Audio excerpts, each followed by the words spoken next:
Hey everybody, how is it going? What is up? Dan Shinder here with Janice Ying, physical therapist extraordinary to the music industry. And this is Drumming Injury Talk. However, a lot of the things we talk about are things that not only afflict drummers because of bad ergonomics, bad posture, repetitive motion industry injuries, which has become an industry for Janice, but injuries created for repetitive motion could not just be drummers, flautists, saxophone players, bass players, anybody that moves their fingers or hands or limbs, skateboarders, you name it. And Janice, welcome. The year Thank you. Yeah, it's feeling like it's winding down, even though we're kind of only halfway through September. It's like, once it hits September, you see the Halloween, Thanksgiving, Christmas, and St. Patrick's Day decorations that start at the same time. Valentine's Day. That's pretty accurate. I mean, I feel like Christmas decoration starts coming out in like March these days. Like you see it everywhere. It's ridiculous. But yeah. I read a post today in one of the drumming groups I belong to, and it said, what have you done to your kit to improve your playing? And the first thing that came to my mind is something I shouldn't say because I didn't read all the comments, but something but very few people think about to do to the kit to improve their playing they might be thinking logistically in what they hit and how often they hit, things like that, rather than economizing their movement and their reach and all of that. I actually did make a change recently. For those of you familiar with I should have a picture of it up, but I don't. I have got a small china that's above like another row of cymbals, and it was a reach, even with the length of, but it was next to a stacker, and they were on the same stem. One was on like an extension arm. I removed that completely and put that cymbal like right here. I have like an 18-inch china. So I just put it just beyond that, hanging over it. And it's like, I'm not doing that anymore when I hit this. I'm not doing that to hit anything anymore. So, I love that. Yeah. So I think ergonomics, is always an important topic because it's not only where you put your stuff, but, and you got to explain this better, of course, but for those watching, let us know where you're watching from. How far are you reaching? What do you use the most? What do you use the least? Do you set up for show and put things in a ridiculous, thing that will end up like Vinny Appice and Carmine Appice having shoulder replacements, but also posture with your seat and your height. And is your upper torso big for your height, or are your legs long or short for your height? Because not everyone's perfectly proportioned. Yeah. I am, but I'm just short. Yeah, I'm 5. Me too. Yeah, I used to be 6 foot. I'm 5'7.5" after having the 11 kids, 19 grandkids, great grandchild, being married a few times. Yeah, I'm shorter and no hair. I had 2 inches with the hair. I have seen proof of that. Yeah. Yeah. So let's talk about that. And then folks, you can ask about anything you want: tendonitis, carpal tunnel, nerve pain, whatever's ailing you, and you have questions, let us know. Yeah. I mean, I think ergonomics is like key, not just for drummers, although it's a huge part of what drummers should be thinking about, but then also like for a lot of other instrumentalists and like even just like music producers who sit in front of a computer or a all day console, long. mixing console or all a day. console, yeah. So, ergonomics is like key for a lot of what we do. And so the thing, so I'm certified in ergonomics, but like the phrase that always kind of comes back to me is like, you need to make your workstation fit you, and you're not fitting your workstation. And so like oftentimes you see people buying like hundreds and thousands of dollars of equipment, like super fancy chairs and gear and stuff. They're like, oh yeah, this is an ergonomic blah blah blah, it's going to make me feel good. But if you're still sitting like a shrimp at the end of the day, what good is that, right? You're not actually using it the way that it was meant to be used. So Yeah, even for drummers alone, to your point, you may yeah. have the perfect throne that feels great on your Oh, butt, totally. but if you're Totally. sitting too high or too low and stuff's too far away or too close, Yeah. that'll just it's all out the window. Yeah. I mean, you might as well just like give me the money instead, and like I'll I'll take the money. No, And put on I'm a just kidding. class about this stuff. Yeah. But I think, thinking about ergonomics is really key. And I think you already mentioned this is like um, how drummers at least should be thinking about it is I like to kind of borrow things from what we know from a lot of research from like computer workstations, right? And kind of Yeah, extrapolate that to drumming because it's actually almost the same in this aspect where you think about your zones of reach. So like if you have your arms down by your side and your arms like kind of out like you're in like typing on a keyboard, like how far your arms like rotate while your arm like your upper arm is relaxed is kind of like the zone in which you should be doing most of your work, right? And right. then if you go beyond, so if you like straighten out your arms, so the ends of the fingertips, that's the next zone. So it's a wider zone.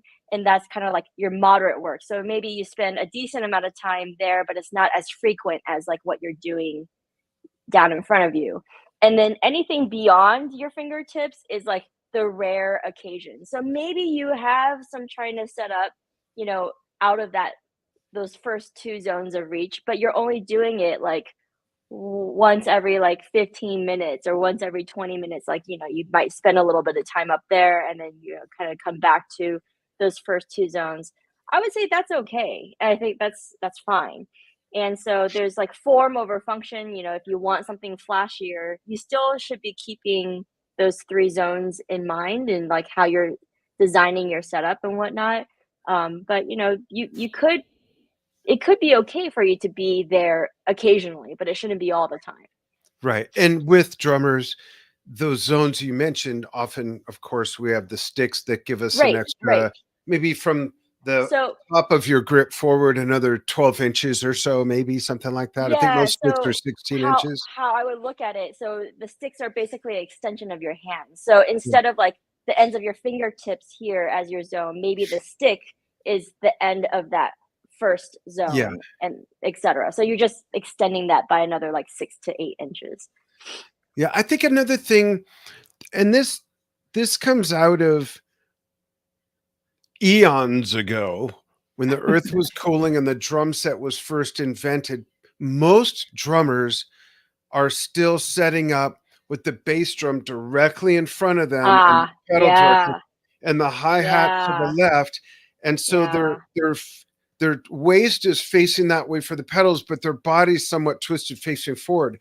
12 years ago, I changed that. My friend showed me how to just sit in your chair where your feet land is where your pedals should go. So most people can't tell this on my little kit, it is the old fashioned way, my 4-piece jazz kit. But on my Mhm. big ridiculous kit, it's hard to tell the camera angle, but my bass drum is cocked about 20 That's great. degrees. Yeah, it's at about 2 o'clock or so to my right, Yeah, so that I'm just naturally sitting I love forward that. and the snare's right in the middle. That And it that, like, also, makes my, yeah. like, PT heart, like, super happy right Oh, now. that's great. Well, you know what it also did? It allowed me more room with a 24-inch bass drum. Now my toms aren't mounted on top of that or even on a stand where Totally, it has to reach above totally. that. It's moved over and I'm able to lower my toms that much so that Oh, the bottom nice. shell is maybe that much lower than the top of the 24-inch bass drum. So everything's lower for me. Like when I look at, I should grab it. Let me grab this picture. I've shown this before, but for those who haven't seen, I want to show you how not to set up. And I'm going to show you a picture of my kit from when I was, I'm going to say 20 years old. So that would be 1983. Hold on one second. Oh my gosh. It's right here I'm on the not wall. yeah. Coincidentally, 1983 was when I was born, but not to make you feel old or Thanks anything. a lot. So back in my day, so, so this picture, I'm going to look how high the front toms are mounted off the bass drum. You could barely Oh, see my wow. head Yeah. back there. Yeah, And then the totally. toms to the right, which would be to my left, I had 4 Right. concert Right. toms. They're way up high. Everything's way up Wow. high. That ride cymbal that's right there Yeah. is now floating right over the top of my 24-inch bass drum, right in linear line Oh, with so those toms. Everything's nice. down, and it's a Yeah. whole different world. I sat much higher. If you look at, I think I showed them on an episode, if the pictures of other drummers. If you look at, Yeah. Yeah. Yeah. bless his heart, Alan White, right there with me, from Yes. He sat high, especially in his younger years, where his femur was at about this angle from Mhm. his waist. And I sat like that. Why? Because my hero sat like that. That's Yeah. how you sit, right? We Right. usually we buy the gear our hero. If you Sure. close your eyes and listen to 4 drum sets made out of the same material with the same, you can't tell which one's which. We buy what our heroes buy. We set up how our heroes set up. Things like that. So that's what I did, and I can't believe I played that much, probably with a wallet in my pocket on one side and my Right. So keys you're in like the other, like sitting an so idiot. crooked. Yeah. So you live and you learn. So take it from the old guy. Don't do that. Set up. You said it perfectly. You said, make your workstation work for you. Don't just try to fit into your workstation. That's the beauty Yeah. of drums and percussion. You buy a guitar, Totally. everything's basically in the same place. You buy a Yeah. bass, everything's basically in the same place. Yeah. Piano, keyboards, it's all in the Oh, same yeah. place. Flute, Yeah. saxophone, double Right. bass, whatever. But with Yeah. drumming, we can adjust it to our body type, the length of our arms, all those things. It's so flexible, and that's so I was going to say so often, it's always taken for granted. And sometimes we It set up is. for show, and it just Yeah, isn't I the mean, thing. oftentimes it's like such a blessing, but it could be a curse because then you have like that over analysis paralysis kind of thing Right. too. Like Oh, if yeah. you overthink it, then you end up kind of going down the rabbit hole. And You then, know what? I have moved things that much before. I'm And sure, and that's I think gotta be whatever OCD I might have, all of it comes out right then. well, I mean, so what I'll say is I think it's really valuable for people to change their setups, not necessarily like so frequently, but think about it in the context of one, what you're playing at the time. So, if you're playing something lighter or if you're playing something heavier, maybe your setup needs to change because you're using different pieces of your kit. Maybe you're using certain pieces a lot more frequently. And so you want to Right. move that to your zones of like frequent use. Yeah. Um, and so maybe the repertoire that you're playing is going to change. And also kind of a little bit more kind of like globally thinking, like your body could change over time too. And so Yeah. maybe when you're in your 20s, you're like loosey goosey, you can A reach little all more those great limber for you sure. can reach all these different angles, but then, for life happens and maybe you like fell and hurt your shoulder or something, like things just don't move the way that they did That's before. true. Um and maybe you just can't reach that high or you don't have as much strength or stamina to be in those ranges as you did back in the day, right? Yeah. So always taking a moment just to kind of reevaluate, okay, is my setup working for me? And if not, like where do I feel like I'm working too hard, right? Really, ergonomics, the whole purpose of ergonomics, and then also having good posture. The reason why, everyone says have good posture, I always challenge like my music students or I challenge my patients who come in through the doors, like, okay, you say you want to have good posture, but what is that good posture? Like, why? Like, do you know why good posture is important? And people are like, I don't know. Someone just like told me to do that. Like, my mom told me to do that, like, since I was little. And the whole role of having good ergonomics and having good posture is because it maximizes the efficiency of your body. So it decreases the amount of work that someone has to do So to less risk of create. injury, right? Yeah, Less yeah, and strain. that's, like, how our bodies are built to function, like, drumming or percussive or playing music in general is so kind of, like, kinda ancient, right? It's so Right. rooted in our experience as humans, like, that's how what we were built to do is to create, to have music and all that stuff, so, like, that's also how we evolved, so that's a part of us, And so how do we make that kind of work with our body? One more little topic I like to throw out there. Um, I thought of this while you're explaining, our body moves differently. Yeah, I was like a gymnast and a trapeze artist, a human contortionist at 20 in that picture. Now I'm like, I could barely tie my own shoes. I'm having my wife do it. You like grunt with every movement that you do. Yeah, but the flexibility factor, like, I don't know if I'm using the right word, but I got a massage recently, and she's complimenting me. So she said, "You must hydrate a lot because is it called fascia? Your fascia Oh is yeah. Hmm. really." And I thought while you were talking, wow, how? So I'm going to ask, how much does staying nice and hydrated and have a lot of elasticity in your fascia also help drummers reduce risk of injury because of Sure. flexibility and durability, endurance, and whatnot? Sure. I mean, well, hydration is like I should listen to my own advice. Like, but like hydration, hydration Yeah, in we're not general. talking Grey Goose Yeah, hydration or sake. right. It's more like water, electrolytes. Yeah, I mean, hydration is like key. I mean, we can't live without water, right? And so water or any kind of like fluid helps with so many different things. The process, the things that happen in our body, like physiologically, but then also like our skin and like our muscles and everything like that. Fascia is this kind of like it's this connective tissue that lives within our body, so it kind of helps, just it's kind of like the glue that binds everything together. So you have fascia. I don't know if anyone eats meat or they've like ever broken down a chicken, Yeah, right? and I was And gonna then say, you're is it kind more of like like, fiber?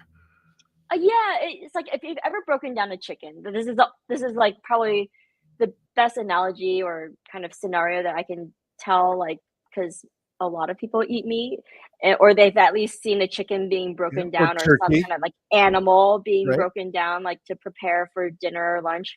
Is like when you're kind of like opening things up, you see this kind of like white Yeah, thing like between the different muscles and whatnot. yeah, That's fascia. And okay. so, what it does is, so like fascia goes everywhere. So it's like there's a layer of fascia under our skin. There's fascia kind of like in between the muscles. There's fascia.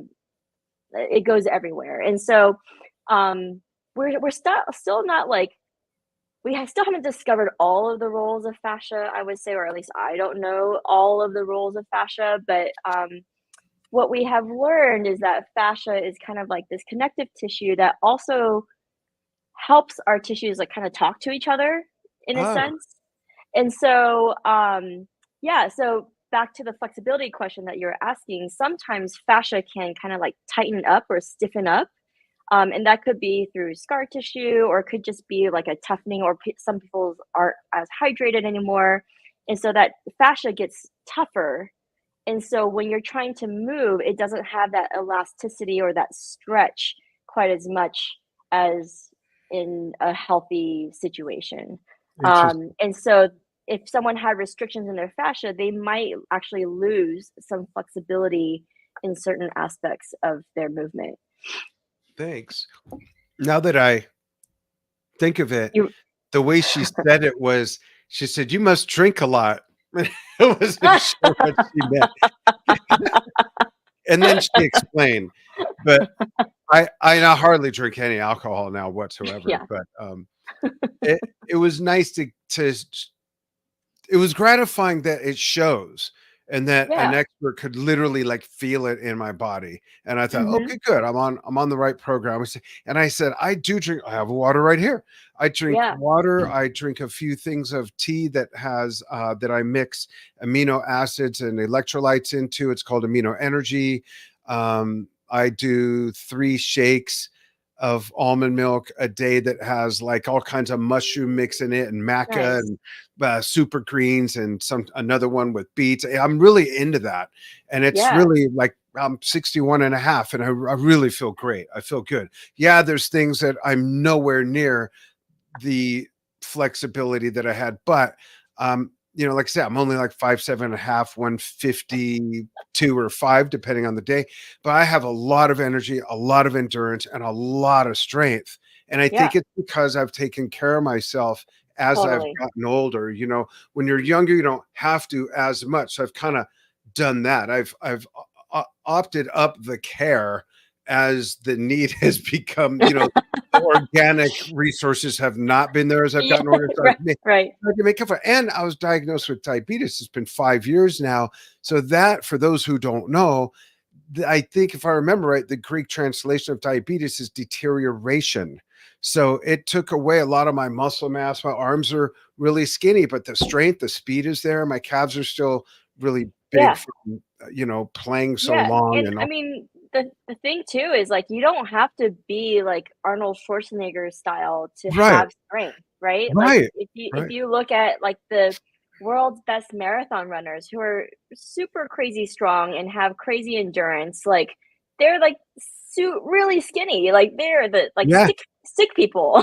7% body fat, they're, yeah, Right. Yeah. So you don't have to have a lot of muscle bulk. And, as a normal part of aging, you do lose muscle mass. Like yeah, that is a true thing that happens. You lose bone mass, you lose muscle mass. And so, yeah, as someone ages, like trying to supplement it because your body will adapt to whatever you put it through. yeah, So you can actually improve your bone mass by doing kind of like weight bearing loading type of exercises. So like maybe not swimming, but maybe if you do like little hops or you go for a walk or you go hiking, all that loading through your skeleton, through your bones is going to help build more bone. Same yeah, thing if you are noticing that you're losing muscle mass, then you can do a strength training regimen that can help you kind of counteract those losses that you typically see. So yeah, I mean, there's a lot of things. It's not like a death sentence. It's not like you're just gonna like shrivel up and right. waste And away. I'm fooling around on my phone because you set off a bomb in my head where, oh, on the next show, I want to show this example. I'll load the video, but I thought, no, no, no. I'm just showing on my phone. So there's a guy I follow on TikTok. I think he's Oh Russian. boy. His name's Anatoly, and he's Oh not yeah. built. Yeah, Do yeah, you know yeah. who he is? I know who I got he to is. show Yeah. everybody. So this guy's normal build. He's taller than I am, but he's a normal build. Unbelievable strength. I've seen him. He's in disguise here, but I've seen him as himself working out. And he's like sculpted like Adonis, but he's not a real big bulky guy. But he fools these bodybuilders and just walks up like an average schmo. And hopefully the sound will come through. I want to play this for everybody. Let's see if this will work. He's the one with the big beard. With you, like if you don't mind the show. Yeah, sure, of course. Oh. I just want to do this you. Okay, just one more.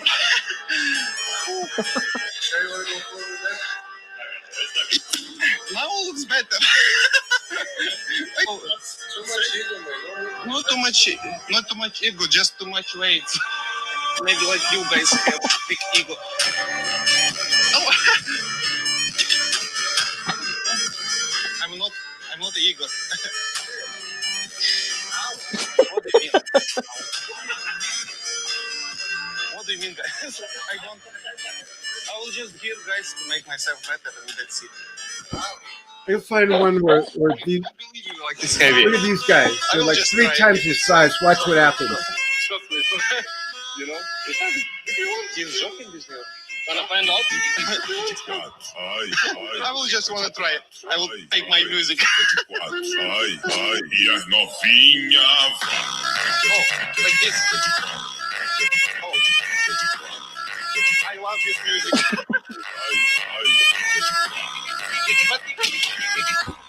It's so good. There are some videos where he started out pretending he's the janitor there. Yeah, He'd yeah, be yeah. mopping. The mop would bump into this giant barbell. These giant gorillas are there, and he says, "Can I try?" And they're like, "No, man, you'll hurt yourself." And he just picks it up. He's lifting it over his head. He's throwing lifting it with one. And the looks on their So faces, good. and it's to Janice's point. Strength doesn't always come from bulk. And I don't know the science of that. I don't know if it's in the electricity in our muscles or the nerve react. I have no idea how that works. I don't know if you do, but it's fascinating to me because I don't I don't look very strong, but I really am. And when I Yeah. see this guy, it's just mind blowing. Yeah. Yeah. I mean, a lot of what you see, so when we talk about like strength training, right? There's like different ways to train and there's different types of strength. And so when we talk about like bulking up, so if you're like going to go compete for like Mr. Universe or whatever, a lot of those people will train for what's called hypertrophy, where there's an actual like increase in the muscle cells, like increase in the muscle fibers. And so with those, you actually need to train a certain set of like reps, like repetitions of the movement, and like long rest breaks, low repetitions. And then Oh. strength is a different way of training, right? And so you modify the number of repetitions that you do relative to the rest break that you give in order to build strength, And but I'm it sure wouldn't necessarily. weight ratio comes into that matrix as well, Yeah, right? exactly. So like the relative rate. So they all like if you're doing it like by the book, they a lot of times they'll base it on what's called a rep max. So how much weight can you lift in one go? Like if you tried it a second time, you wouldn't be able to do it. Like what's the absolute amount? And so all these training protocols are like percentages of that rep max. So let's say that your rep max is, I don't know, 200 pounds, then you would do 75% of one rep max. So So for example. interesting. So I'm just remembering, I told you that I'm like 5'7.5", 151 to 155. Since I've had diabetes, I used to weigh more, 160, 165 used to be my Mhm. normal weight. In my late 30s, I was able to, I haven't done this in a long time, leg press Yep. 668 pounds, Wow. 6 reps at a time. And my Wow. trainer would bring these big guys over, go, look at this guy. Like he was so proud. Yeah. And it Yeah. was all my strength. It was in then my doctor found out and he said, you got to stop doing that. Your back is going to Why? snap. I said, I've never been hurt though. It never Yeah. bothers me. I just get up from it. And I just had massive lower body strength. I haven't done it in so long. I have no idea what I would be able I to do wouldn't now. start at that. I would not advise you. Right. For all I know, I can't do more than 240 now. I don't know. That was 24 years ago or Well, whatever, here's the thing, like your body can adapt in amazing ways. So it's probably not to say that you couldn't hit those numbers eventually, right? But you'd have to just train it. Like you'd have to start from where you actually are at this point I and like build your You're way right. up. I got to put this comment up. This is so funny, and I thank you so much. I'm going to see if I can pronounce the name. Is Hawia Tihada says, first man in the world doesn't lie about his height. Maybe I'm 5'3", saying I'm 5'7.5". No, no, So really, funny. I'm probably I used to be 5'8". I'm thinking like 5'7.5". Now that's just hilarious, though. I guess all guys exaggerate. That's so funny. But I'm not lying about the weight. I was leg pressing 668 pounds at Yeah. 38, 39 years old. Yeah, 40 even. Yeah. Yeah. Yeah. So I mean, like I said, that you can always train your body up, right? And so like, just like I said, that you can train for hypertrophy or bulking up, or you can train for just pure strength. You can also train for endurance. And endurance is like high reps, low rest break. And so it's all about how you approach it. It's not just going to the gym, you're gonna bust out like 15 reps and then you're just gonna like sit and like Right. wait for like Wait for if the you cycle or the wait for the treadmill. cycle. So like I don't know, if you go in with a certain goal, like, okay, I just want to be stronger, then, through, lots of research and science and like, experience, like people have shown that if you have these parameters, that's how you can most quickly improve these areas that you're trying, like, or reach these goals that you're trying to get to. Right. So, even people at like really old ages, like 80, 90 years old, like you see videos these days of like grandmas like doing weightlifting training with like, Olympic style weightlifting, which is like crazy, but they Yeah. do it. And maybe they started not from that level. Maybe they started from, barely being able to stand up from a chair. Yeah. Your body will adapt to it. It Yeah. takes time and it takes consistency, but it does adapt. And it's such an incredible thing to have. That's gift. cool. So I think the Yeah. big takeaways from this episode is really ergonomics and posture, the setup of your kit. Don't be afraid to modify. Hydration to keep your fascia flexible and elastic. And also the fact that strength doesn't always mean being really big and bulky. Special guest appearance by Anatoly. Thank you, brother. I love all your videos. And we'll be back. I don't think we have our next date picked. So I we'll have don't think to talk so about it. either. Yeah, Well, but yeah, we'll we'll be talk about back in that. October, and we'll plan something special. Maybe show more Anatoly videos where you can talk more about strength versus bulk, and we'll get into some science, and you can share your screen and teach us Cool. something about joints and muscles, and All right. why these Sounds like fun. injuries happen from repetitive Mm, motion. That would be a really good one. What causes carpal tunnel? What causes tendonitis? And show some yeah. examples with that. I think that would be great. Yeah. That'd be fun. Sounds good. Awesome. Thanks everybody so much for following what we do. You can follow Janice Ying at all those tags that are in the post, and you can follow Drum Talk TV on Facebook, Instagram, YouTube, Vimeo, and X, Twitter. Let's just call it Twitter. I can't say X. It's Twitter. I can't either. I'm afraid, like, people won't know what I'm talking. There'll always be someone who, what's X? It's Twitter. Yeah. All right. Thanks everybody so much. Go play with some drums. Thanks everyone. Yeah.